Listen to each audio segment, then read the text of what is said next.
जरा एक पल के लिए सोचिए। सुबह सुबह की खबर आती है कि जंग छिड़ गई है, मिसाइलें लॉन्च हो चुकी हैं। लेकिन तभी कुछ बहुत ही अजीब, कुछ ऐसा होता है जिसकी किसी ने कल्पना भी नहीं की थी।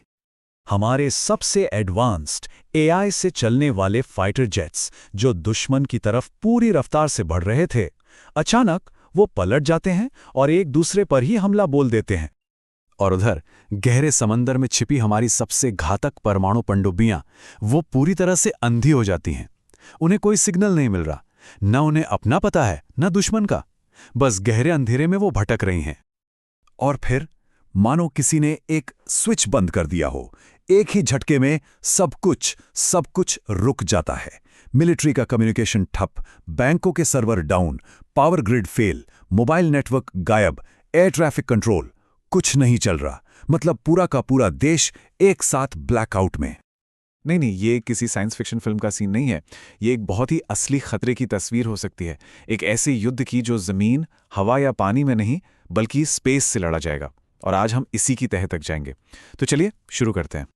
तो इस खतरे की पूरी गहराई समझने के लिए सबसे पहले हमें ये समझना होगा कि हमारी पूरी मॉडर्न दुनिया आसमान में घूमती इन मशीनों, इन सैटेलाइट्स पर कितनी ज़्यादा डिपेंडेंट हो चुकी है। देखिए, हमारी रोजमर्रा की जिंदगी, मतलब एटीएम से पैसे निकालने से लेकर फोन पर बात करने तक, ये सब कुछ सैटेलाइट्स के बिना पूरी तरह से ठप पड़ जाएगा। एक छोटा सा उदाहरण लेते हैं। 2016 में एक जीपीएस सैटेलाइट की टाइमिंग में सिर्फ 13 माइक्रोसेकंड की गड़बड़ी हुई। और पता है क्या हुआ? पूरे नॉर्थ अमेरिका के मोबाइल टावर और एटीएम बंद हो गए। सोचिए, सिर्फ 13 माइक्रोसेकंड। अब कल्पना कीजिए कि अगर सारे के सारे सैटेलाइट्स एक साथ बंद हो जाएं, तो क्या होगा? ये तो हुई आम जिंदगी की बात। अब देखते हैं कि सेना के लिए ये सैटेलाइट्स कितने जरूरी हैं। इसका सबसे अच्छा उदाहरण है उसामा बिन लादेन पर हुआ वो मशहूर छापा। वो एक ऐसा हाईटेक ऑपरेशन था जो सच कहें तो सैटेलाइट्स के बिना लगभग नामुमकिन था। उस ऑपरेशन में हो क्या रहा था?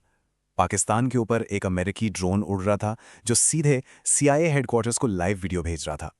ठीक उसी वक्त एक AWACS प्लेन, हमला करने वाली नेवी सील टीम और स्टैंड बाय पर रखे फाइटर जेट्स, ये सब के सब हजारों मील दूर होते हुए भी एक सिक्योर सैटेलाइट लिंक के जरिए जुड़े हुए थे, रियल टाइम में। और इस पूरे कॉम्प्लेक्स ऑपरेशन को जो चीज मुमकिन बना रही थी वो था MUOS। ये एक सैटेलाइट सिस्टम है। इसे अमेरिकी सेना की रीढ़ की हड्डी कहा जाता है। क्यों? क्योंकि ये दुनिया के किसी भी कोने में उनके सैनिकों को रियल टाइम डेटा और कम्युनिकेशन देता है। और अब सबसे जरूरी बात, किसी भी देश का सबसे बड़ा हथियार उसकी सेकंड स्ट्राइक कैपेबिलिटी। मतलब वो परमाणु पनडुब्बियां जो जवाबी हमले के लिए समंदर में कहीं छुपी रहती हैं, उन्हें भी हमला करने का ऑर्डर सैटेलाइट से ही मिलता है। अगर वो लिंक टूट गया तो वो अरबों डॉलर की पनडुब्बियां समंदर में बस लोहे का एक टुकड़ा बनकर रह जाएंगी। तो सवाल ये उठता है कि स्पेस, जिसे हम हमेशा शांति और खोज का सिंबल मानते थे, वो एक जंग का मैदान कैसे बन गया? ये सब हुआ कैसे? देखिए, इसकी शुरुआत कोई आज नहीं हुई, बल्कि दशकों पहले हो गई थी। 1970s में सोवियत संघ ने अपने अल्माज स्पेस स्टेशन पर एक तोप टेस्ट की। जी हाँ, स्पेस में तोप। फिर 80s में वो एक कदम और आगे बढ़ गए और एक सैटेलाइट को दूसरे से टकराकर ही उड़ा दिया। और हाल के सालों में तो ये रेस, ये होड़ और भी तेज हो गई है।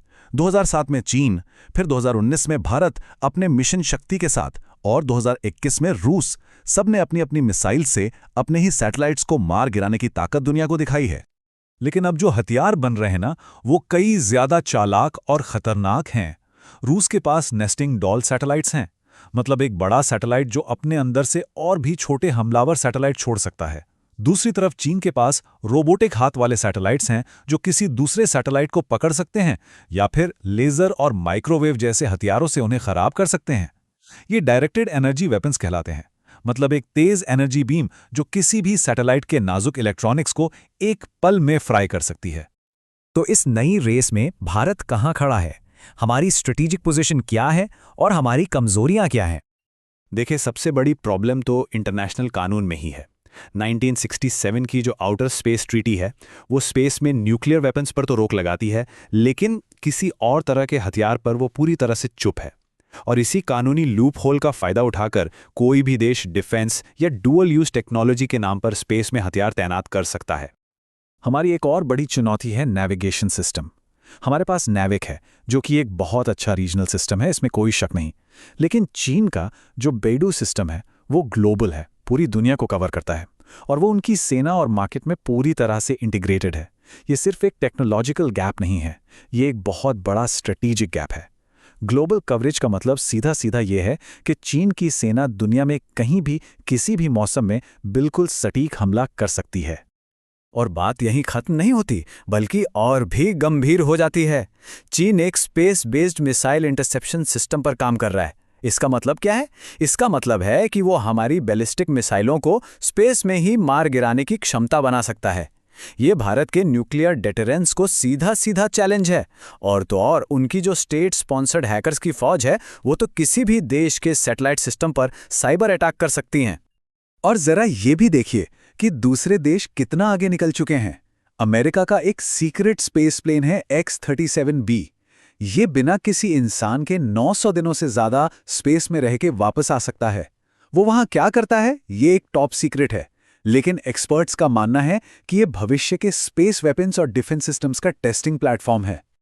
तो इन सभी खतरों को देखते हुए सवाल उठता है कि इसका लॉजिकल और ज़रूरी समाधान क्या है? और जवाब एक ही है, एक डेडिकेटेड इंडियन स्पेस फोर्स। तो ये स्पेस फोर्स असल में करेगी क्या? मोटे तौर पर इसके 4 मुख्य मिशन होंगे। 1. हमारे कीमती सैटेलाइट्स को हर तरह के हमले से बचाना। 2. दुश्मन की स्पेस में हरकतों पर 24 घंटे नजर रखना। 3. ये सुनिश्चित करना कि अगर हमला हो भी जाए तो हमारे पास बैकअप सिस्टम तैयार हो, ताकि देश में ब्लैकआउट जैसी स्थिति ना आए। और चौथा और सबसे जरूरी, एक ऐसी जवाबी ताकत तैयार करना कि कोई भी हम पर हमला करने से पहले 100 बार सोचे। देखिए, एक स्पेस फोर्स बनाना सिर्फ एक नई मिलिट्री ब्रांच बनाने की बात नहीं है। ये दुनिया को एक बहुत ही साफ और मजबूत संदेश देगा कि भारत स्पेस में अपने हितों की रक्षा के लिए पूरी तरह से तैयार और गंभीर है। और ये अपने आप में एक बहुत बड़ा निवारक यानी डेटरेंट का काम करेगा। तो आखिर में सवाल यही है, स्पेस जिसे हम फाइनल फ्रंटियर मानते थे, अब वो एक फाइनल बैटलफील्ड बन चुका है। ऐसे में क्या भारत सिर्फ एक दर्शक बने रहने का जोखिम उठा सकता है,